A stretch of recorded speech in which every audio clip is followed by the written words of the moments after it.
Cue sheets, always such a drag.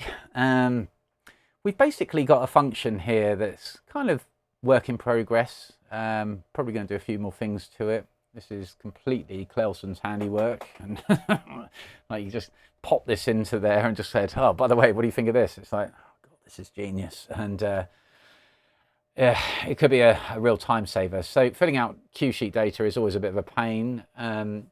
And we have figured out how to extract data from markers, marker tracks. There's only a certain amount of data you can extract from a marker track, but let's actually have a little look at the controller first.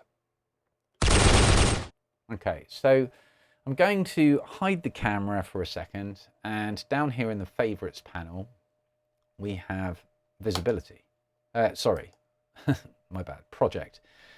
Here, that says marker to cue. It normally says cue, but once you actually use it once, we just need to iron out a few kinks here. Basically, it will just say cue.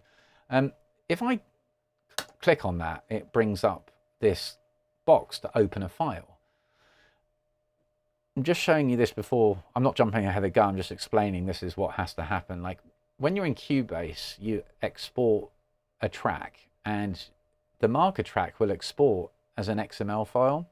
What this does is imports an XML file, and it will actually turn it into a CSV file, which can be read by Microsoft Excel or Google Sheets or anything like that.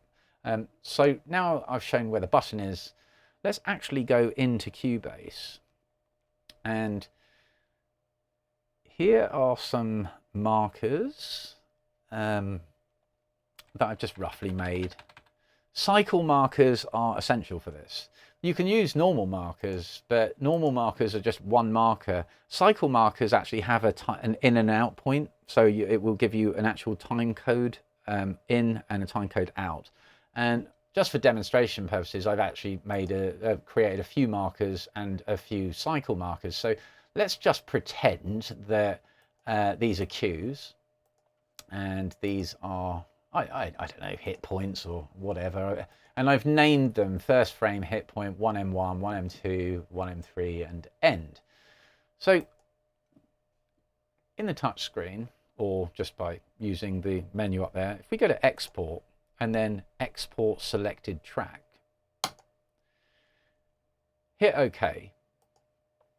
And then we're going to nickname this, or name it, JMB Cue Sheet. Cue sheet 1, and I've got a folder already, network the computers, so this is going to go straight into a folder into my Dropbox account, and once I hit save, that's gone in there. We're now going to go onto the actual touch controller, so let's make that big. I'll change the camera as well, and I'm going to put this out of full screen mode just for a second, and I'm going to find the folder, and here it is, Cue Sheet 1. So I'm going to actually copy this, and you could set this all up. I should have done this, shouldn't I? But I've got a folder here, marker to Cue Sheet folder, and I'm just going to dump it in there. And now if we go back to the touch screen, let's full screen it. I'm now going to go down to this Cue button, which is again down here in project. I'm going to press it. And now I'm going to actually locate the folder, which is called marker to Cue folder. And there is our file, JMB Cue Sheet 1. So I'm now going to hit open, and if you see down there, it came up with, it's created a CSV file. So as a demonstration here, let's go on to Google Sheets, just because I have it. I don't have Word on the touch computer, but we have a blank Sheets here. And if I hit File and then Import, I'm going to upload the CSV file. Now, I do appreciate that a lot of people hate Google Sheets, but you can use Microsoft Word or whatever alternatives are out there, as long as it can read CSV files. And if I now double-click Cue Sheet 1, import the data, voila, we have the cue numbers. We have the title of the actual markers, first frame.